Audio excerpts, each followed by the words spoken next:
relax here. There you go. Okay. Like a piece of paper. If you kept a piece of paper or postcard and kept bending it back and forth in the same crease, right, or a paper clip, keep bending the metal in the same spot, what happens to that metal eventually, or the paper, right? You could tear it easily, right? You've weakened it through the hypermobility, right? All your bending is primarily happening down here. I want to make a new fold. Okay. We make a new fold up here, and then this calms down. 5 big issues. Okay, go ahead. Well, 5 issues, 2 big ones. One is lower back, mostly on the right, mostly on the left side. Okay, stabbing. Occasionally on the right side, but mostly on the left. Uh-huh. Yeah, and that's a recurring thing. I don't know what I did to it to tweak it about 20 months ago. Okay. Sitting here is fine. Standing, walking is mostly fine.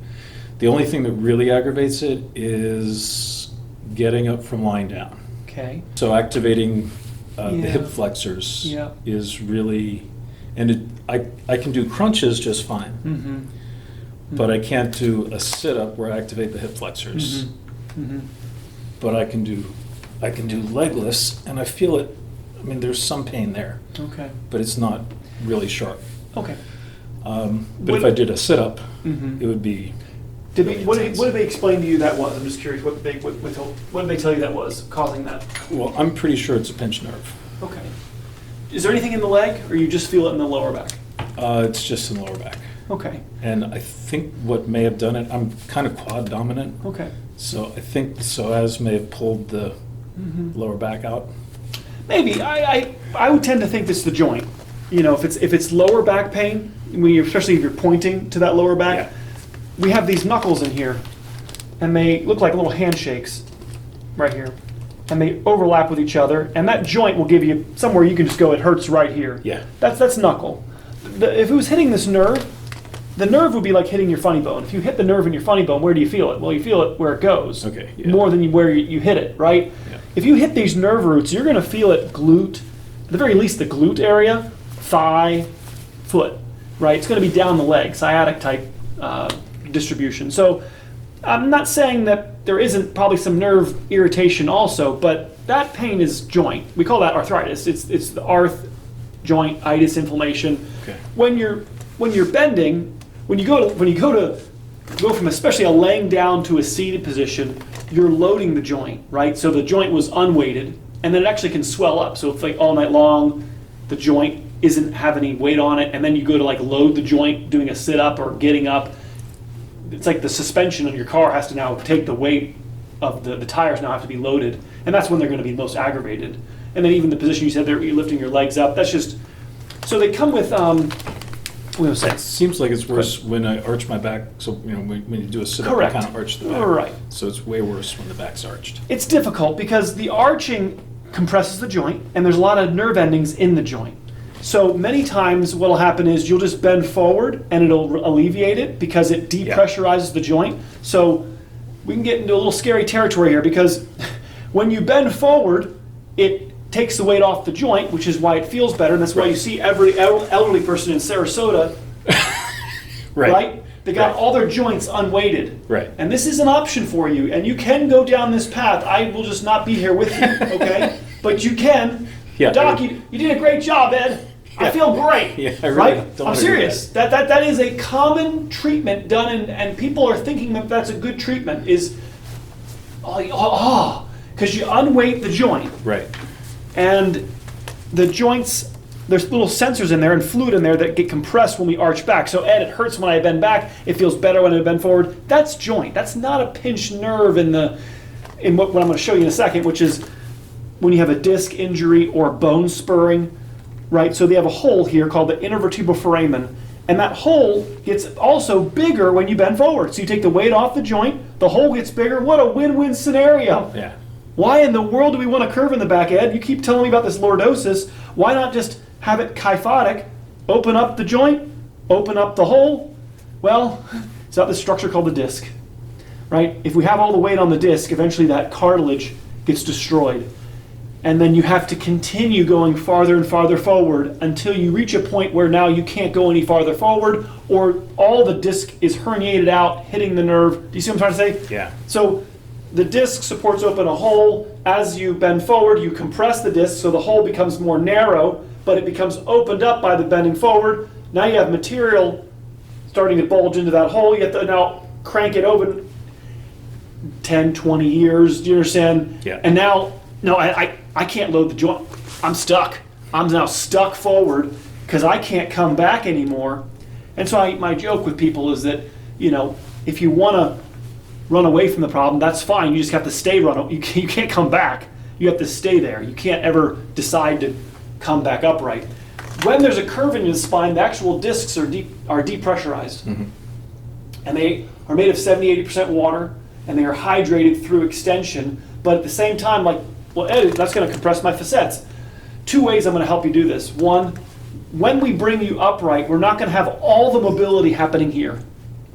Right? That's primarily why this area is arthritic, and I would actually ask the question, why are you not arthritic in other areas, right? Everybody's paying attention to your lower back. Right, I might be.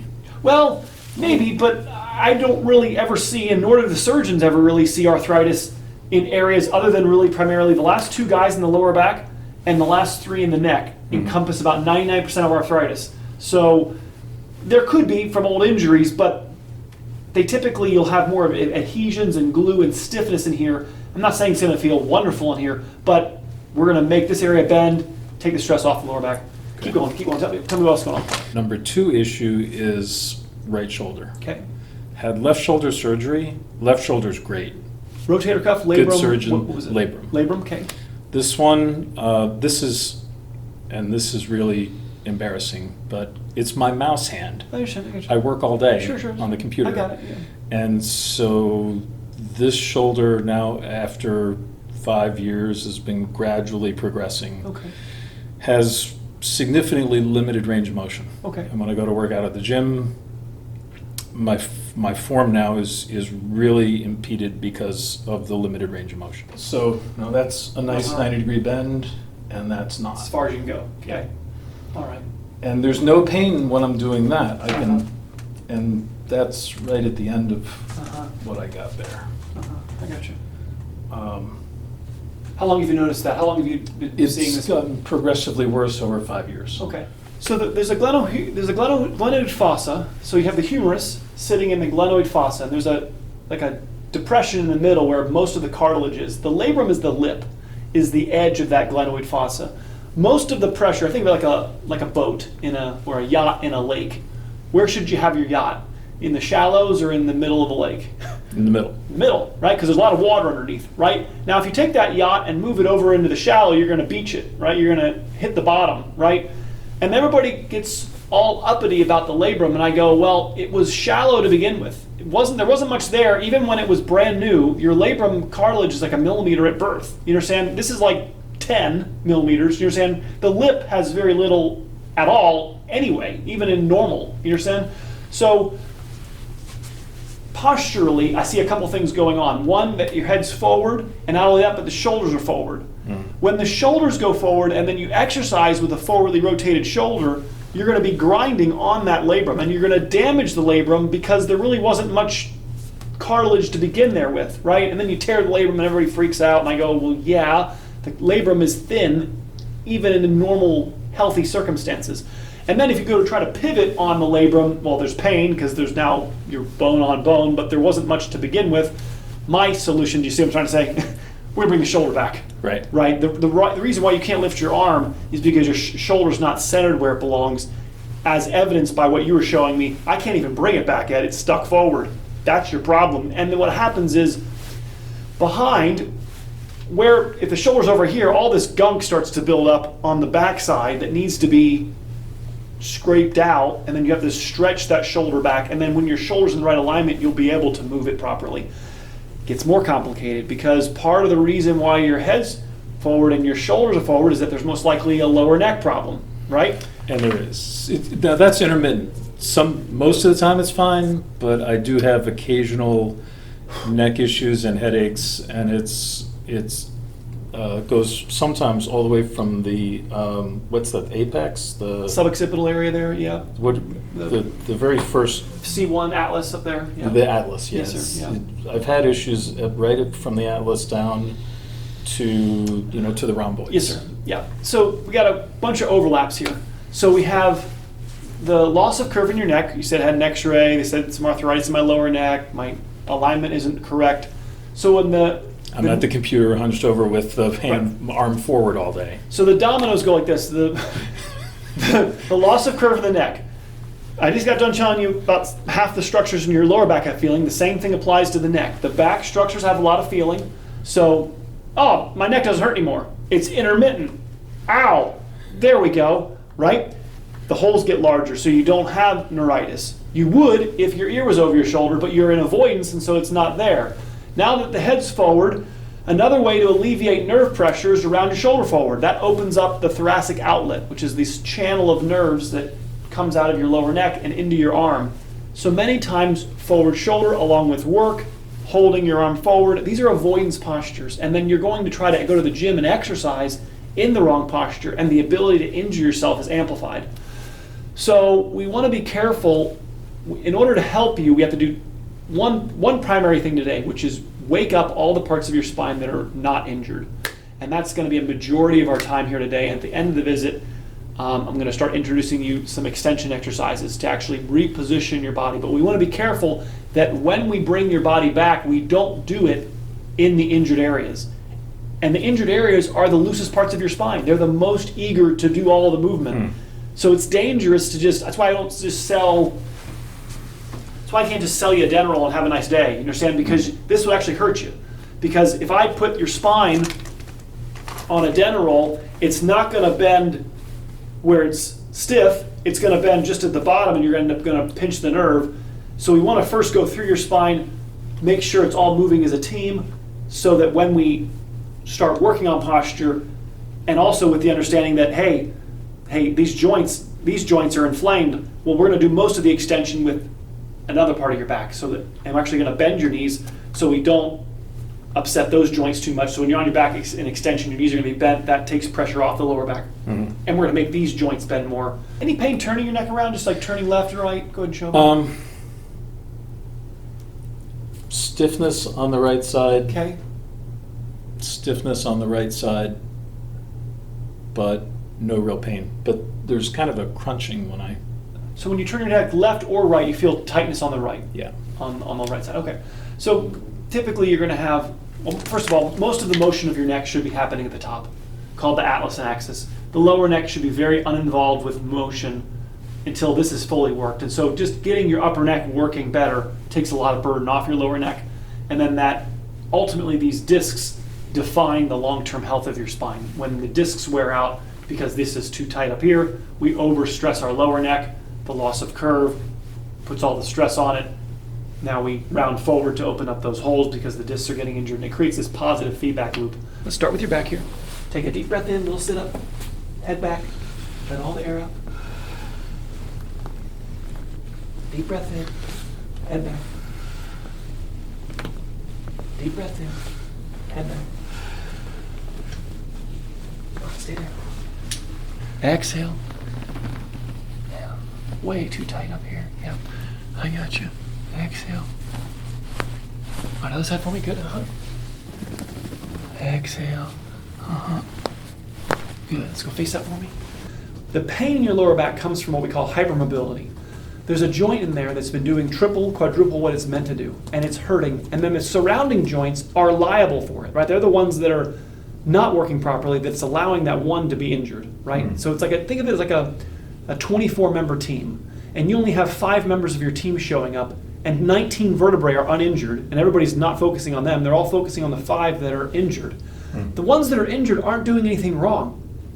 They're the ones working, and they're doing extra work, and our world has the gall to look at them and call them diseased. And I go, no, those are the healthiest mechanically functioning areas of your spine, and They're just overworked. they're just overworked. So how do you help them? By taking the burden off them and putting it and spreading it to the other vertebrae that are not working. And that requires elbow grease.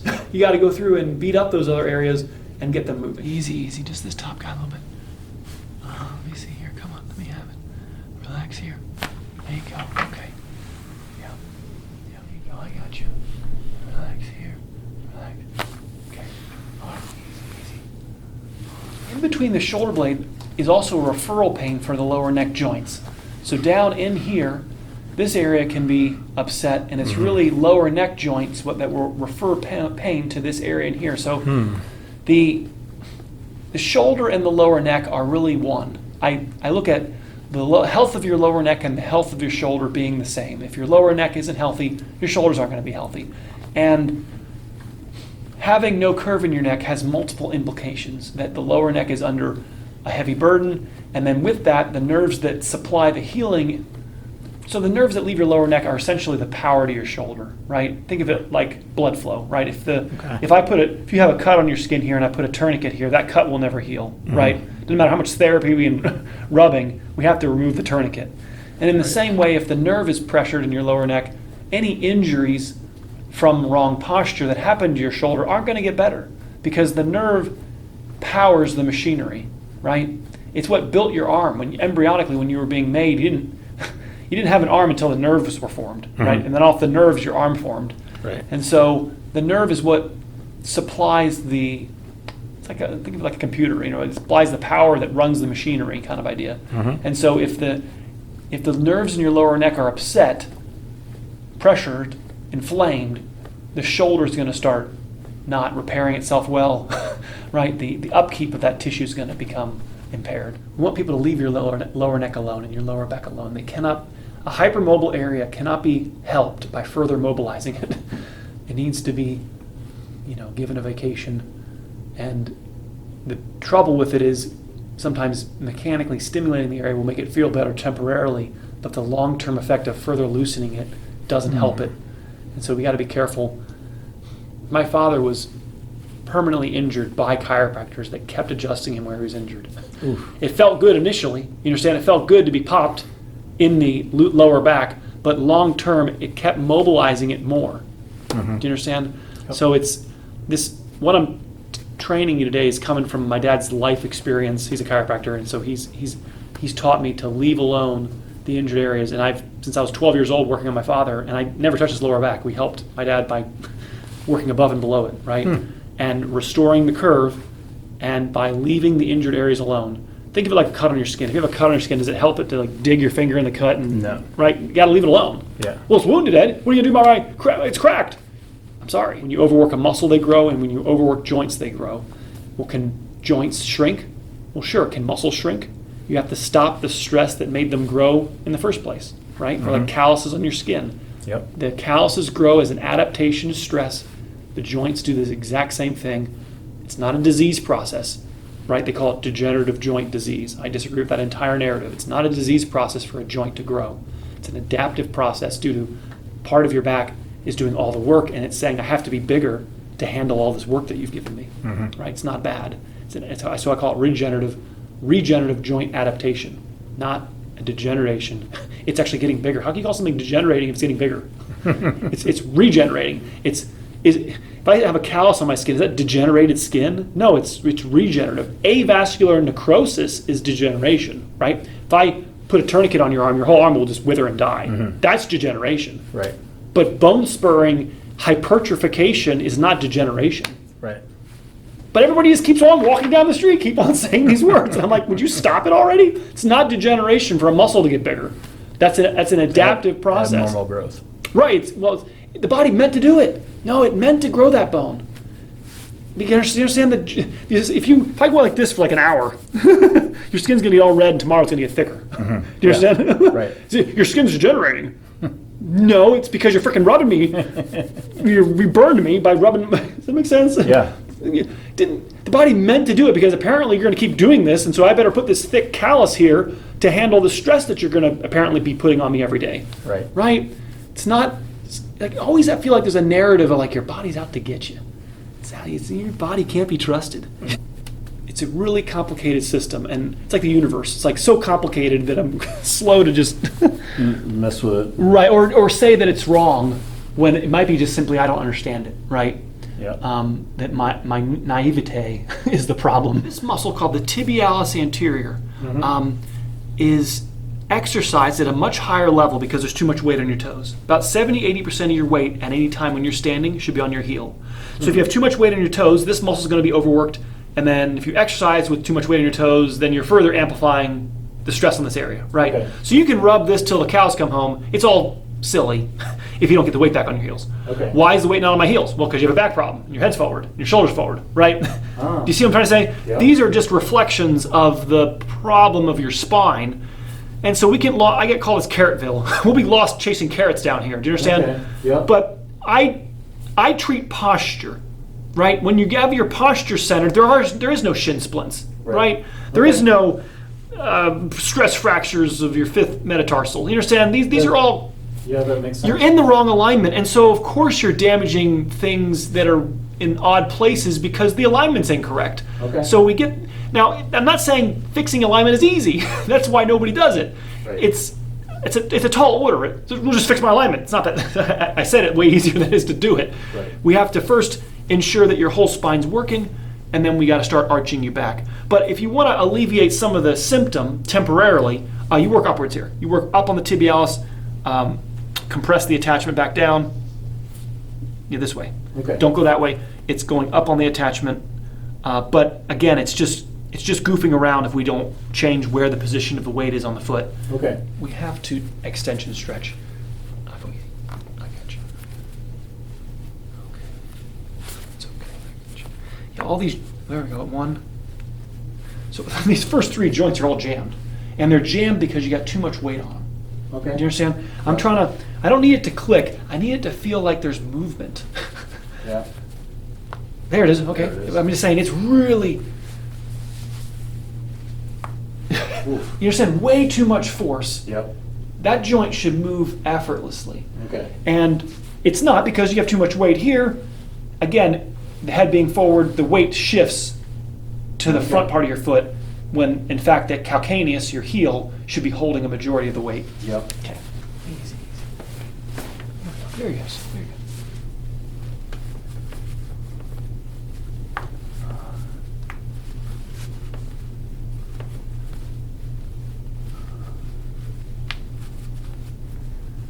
This one feels busted. Yeah, you feel the same. This is the same foot, right? This Yeah. right. Yep. I'm saying this feels.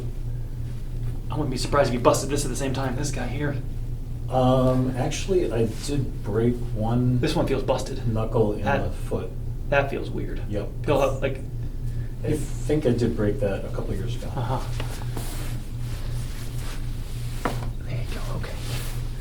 Yeah. So you just, like I said, if you want to get some temporary relief, I take my thumb and you just sort of work it up. The tibialis anterior attachment's right there. Okay. You just sort of, you can hold and just think of it like paniniing. Yep. Like Panera bread, you want to mash. We get rid of all the soreness in here. Your shoulder won't need to avoid the correct position. It'll want to be where it wants to be, or where it should be. See, I can't.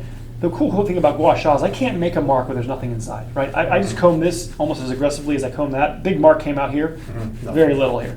If there's nothing there, I can't make it come out. People are always like, you're bruising him. And I go, well, then why couldn't I bruise him there? Right. And that's much more ropey. Right there, yeah, right there. Big mark's coming out.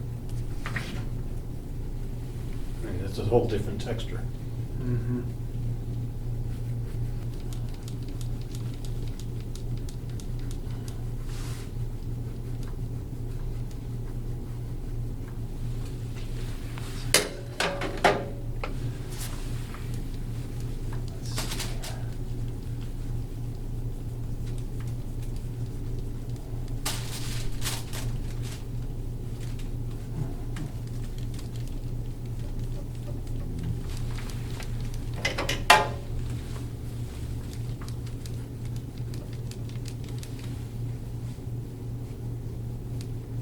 There it is.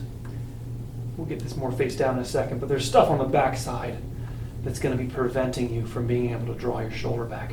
Okay. And it's right in here. There's crystals and crud. The highest part of your back is right here. Yeah. The right middle part of your back is tighter. It's more subluxated, and then it's throwing the work down to your left lower. But the problem is up here. I know. That's why I get paid the big bucks. Just, everybody's focusing on your lower back, but they're missing. I want to show you the spot they're missing. They're missing this blockade. It's lower on this side, and it's real high right there. Huh.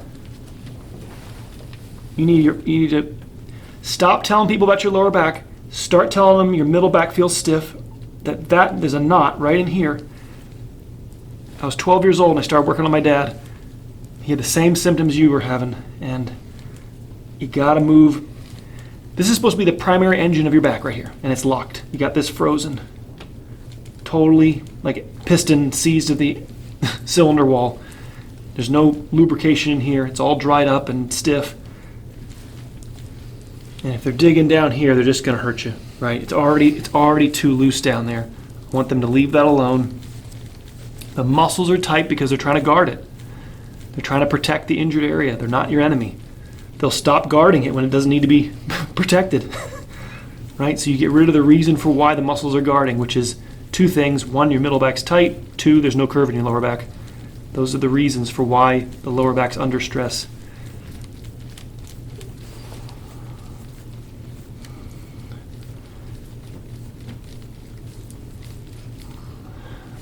Nobody's found this knot, right? Is that correct? Has anybody showed you this? No. Not so much? Okay. All right.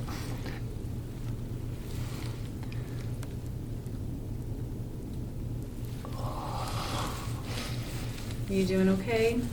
Yeah. All right.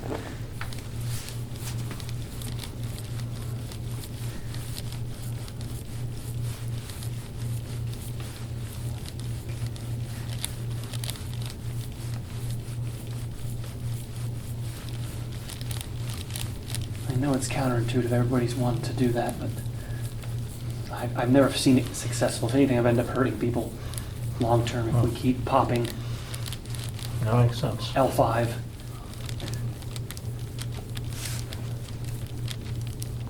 Right there, that knot, that's the problem.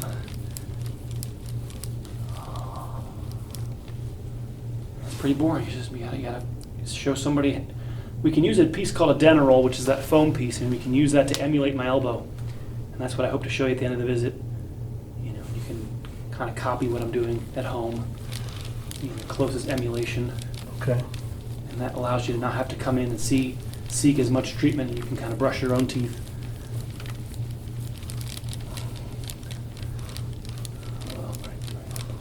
I feel that knot. Yep, that's the problem. Right. Sometimes you'll feel it in the lower back or down the leg when I press on this, and that's what I'm trying to. This is the source.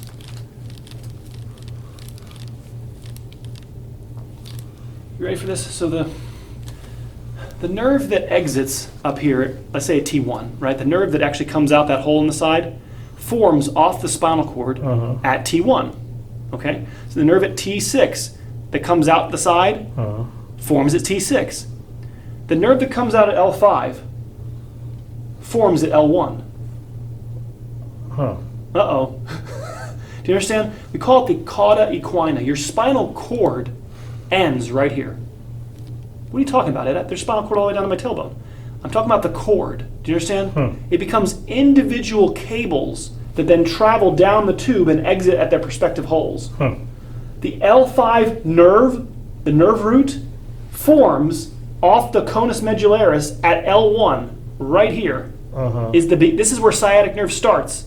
Everybody thinks it comes out the holes and the. But L4, L5 nerve roots all form right in here. That's the source. And everybody misses it. I don't know what to say. I can pull up an anatomy picture in a second. I can show you, but I'm saying the cord ends at L1.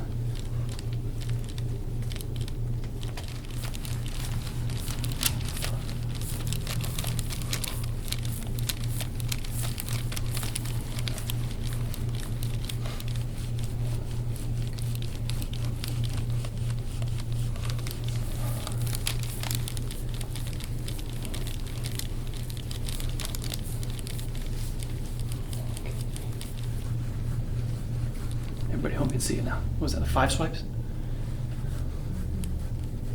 It's black. It's there. I barely barely combed you. Wow. It's coming out that dark up here. The problem, right there.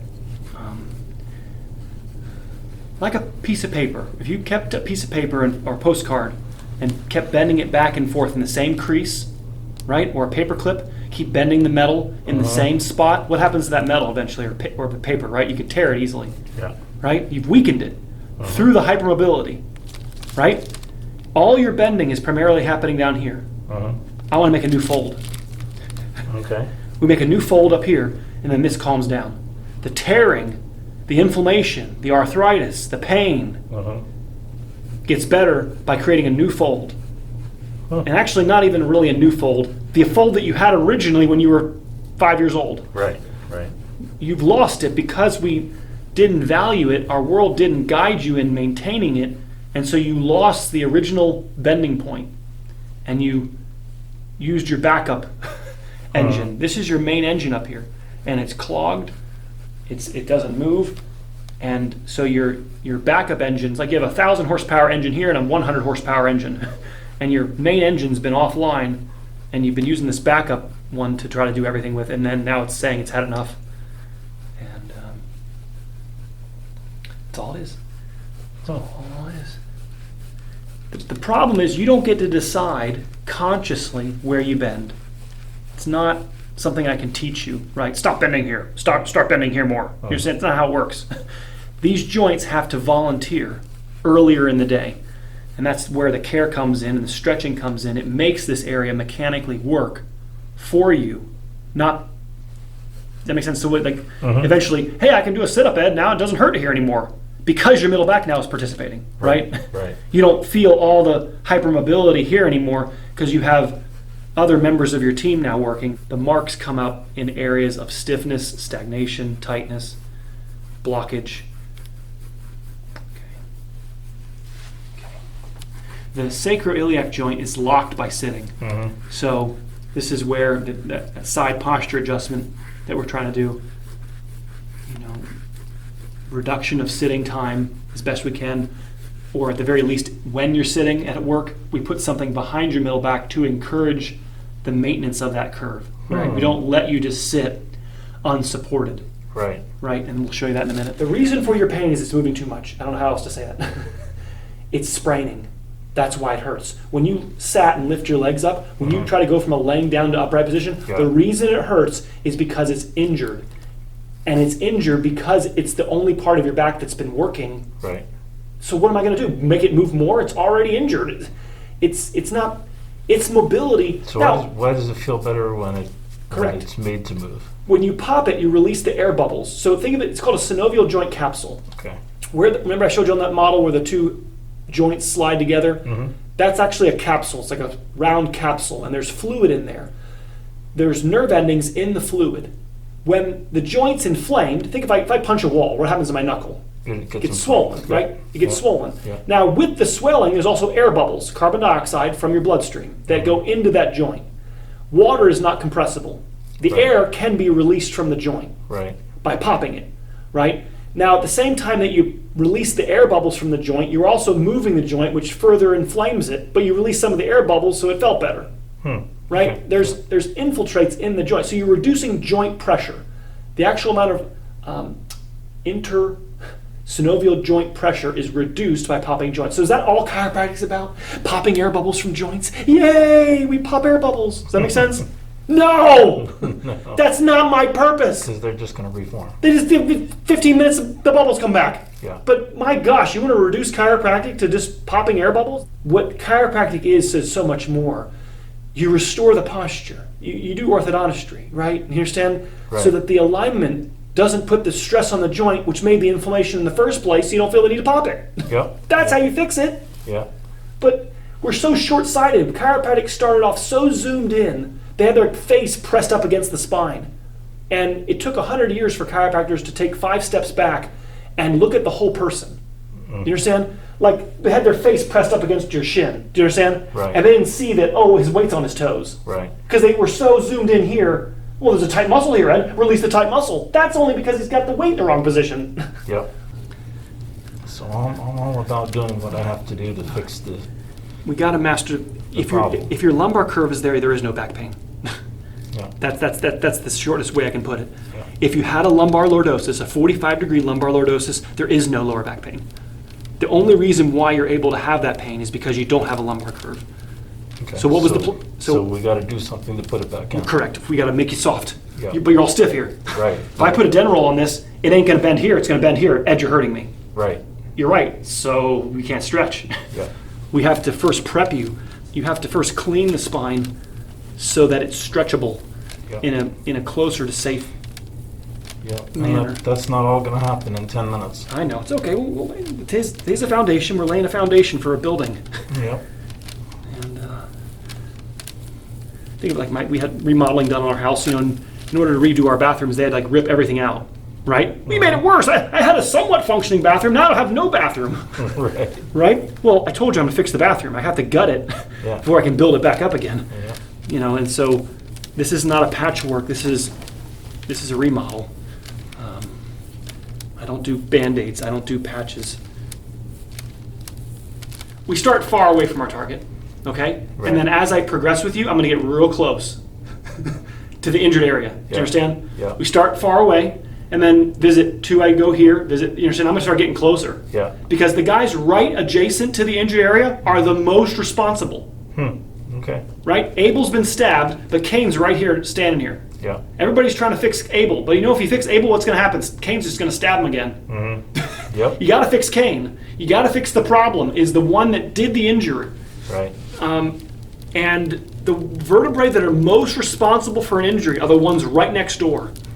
They're the ones, but the problem is, working on the ones right adjacent have the higher chance of moving the injured area. Right? So, which the whole purpose of all this is to balance you. We're trying to balance, meaning stiffen the ones that are loose, loosen the ones that are stiff, so we have a evenly moving team.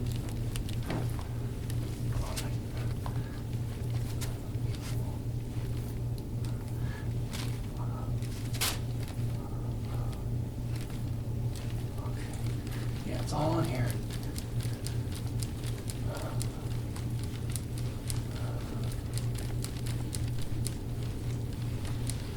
Do you understand?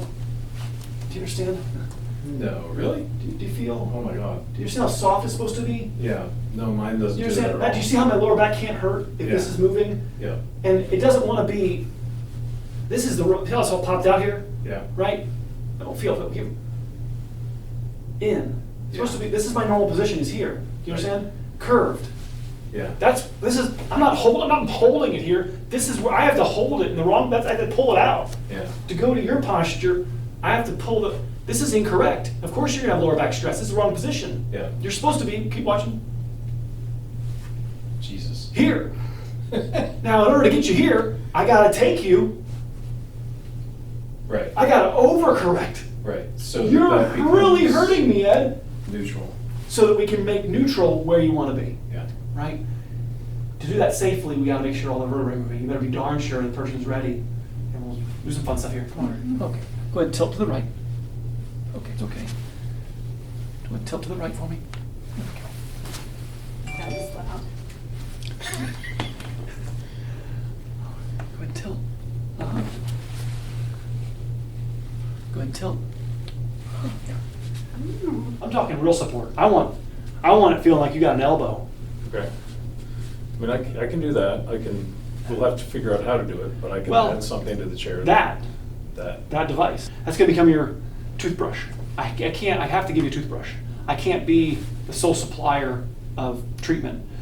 Now, your goal is gonna be to have people leave your lower back alone. Ice it, put a back brace on, Epsom salt it. You understand? You can calm it down. No heat on it. Don't be standing there in a hot shower, round and forward, with heat hitting that. Don't do that. You're doing that. That's gonna inflame it. There's a joint capsule. Come on.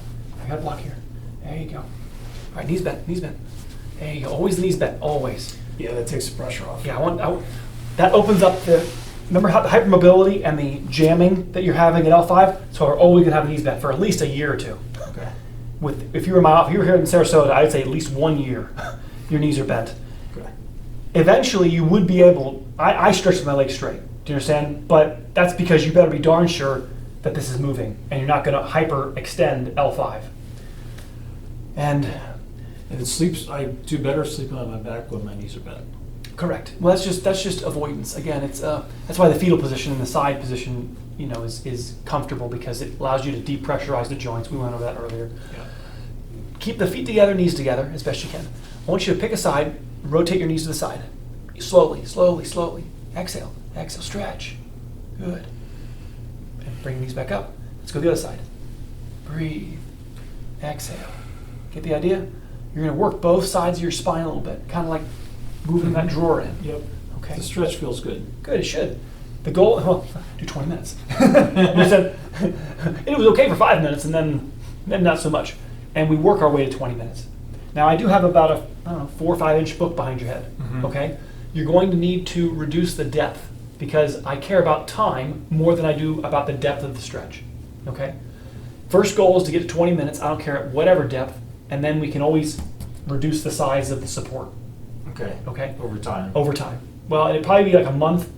Well, I usually think about it as 20-minute sessions. If you do 20-minute sessions, you usually can start taking an inch off. It's really the front that has to stretch open and put the arms to the sides. Try to bring the arms up a little bit. Bring those arms up. Yeah, stretch those shoulders back. So you get 2 birds, 1 stone here. We're gonna get your shoulders back. You understand? At the same time, we're helping your spine Okay. get in the right alignment. So, Okay. how you feeling? You okay? Excellent. You great? All right, Yeah, very good. yeah. Thank you. Did great, thank you.